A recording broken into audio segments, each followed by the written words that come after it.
Hello everyone, so in this video we are going to see transformer encoder architecture. So basically this is the transformer architecture in whole, and today we are going to focus on this part. Okay, so this is our encoder part. So if you look at it, it's as I said, it's there, and in this architecture, the encoder, we are going to focus on 5 things. We are going to focus on the first one, that is over here. You can see the input tensor or input embedding stuff that we have already seen in the positional encoding video in the last basically the last video.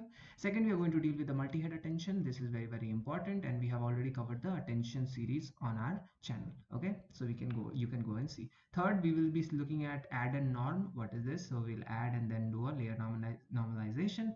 Fourth, there is a feed forward network, as you can see over here. And lastly, again, add and norm. Okay, so let's get started. It's not going to be a very big video, very long video. So let's start with the first one, which is the input tensor.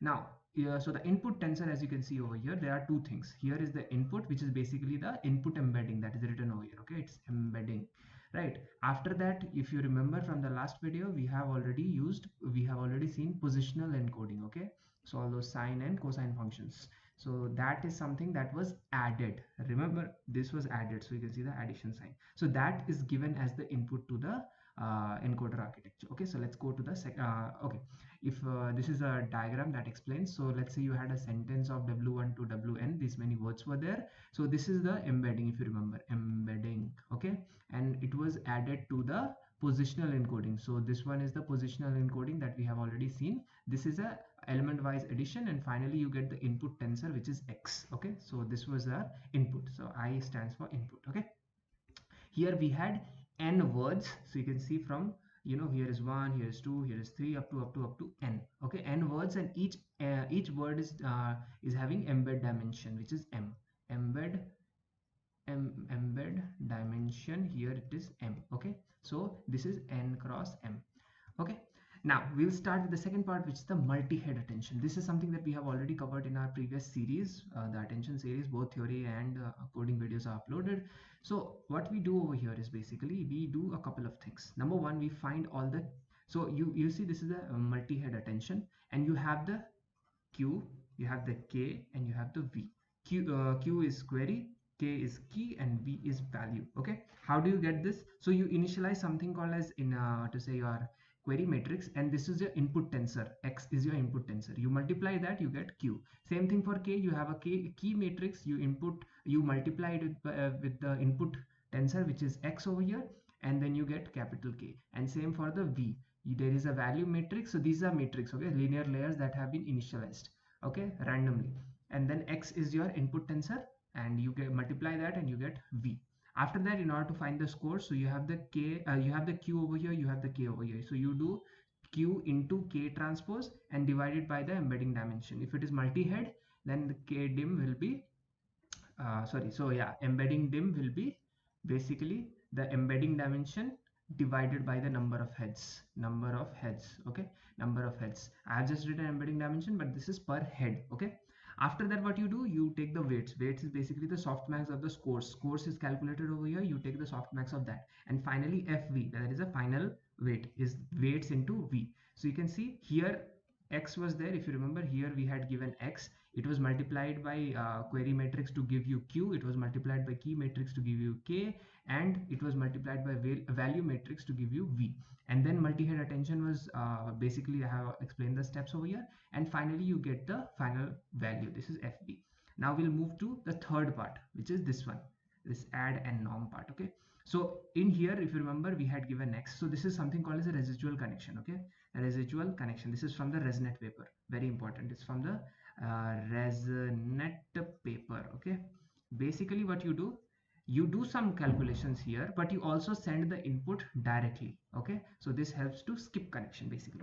Okay, so what in the last step we had calculated fv, and we had already started with x. So what you do in the add one over here, you add both of them.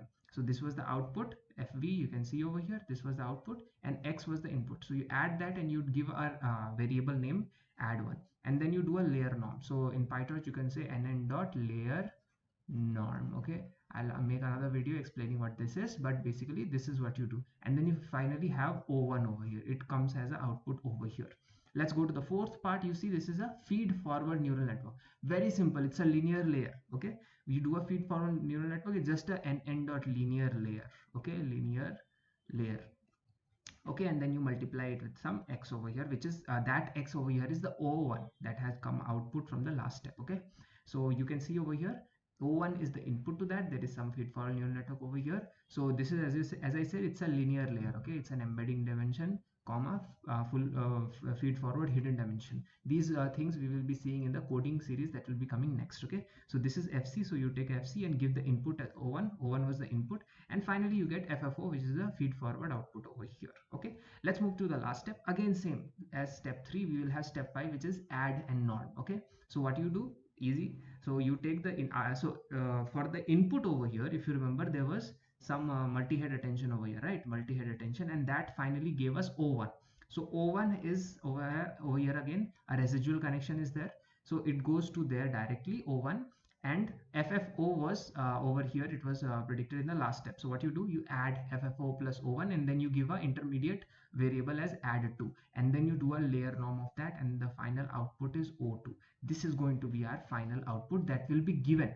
This thing over here, this O2 will be given to the decoder. Okay, it will be given to the decoder.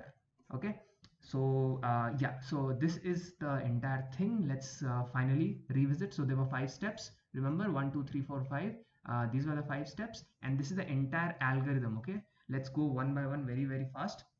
So again, you give some x over here, which was the input of embedding plus, as you can see over here, it is embedding plus positional encoding. Okay, then you find q, you find over here q query value by multiplying it by some query matrix, key matrix, and value matrix. Again, scores is basically this formula. Okay, then you find the weights by using a softmax. After the weights have been found, you find the final value. So over here you will have the fv.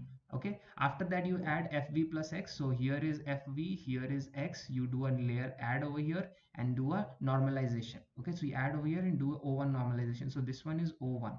After that you do a feed forward neural network. You define the feed forward neural network, and then you pass it to the feed forward neural network. Finally, here in the add and norm, what you do, you take the FFO, which is this is here, it is FFO, which is feed forward output over here, and this is O1. So you add both of them using this residual connection, and then finally you take the layer norm and you get O2 over here. This goes to the decoder. Okay, so I hope you understood what is there in this particular video. If you like, please like and subscribe. Thank you very much, and bye.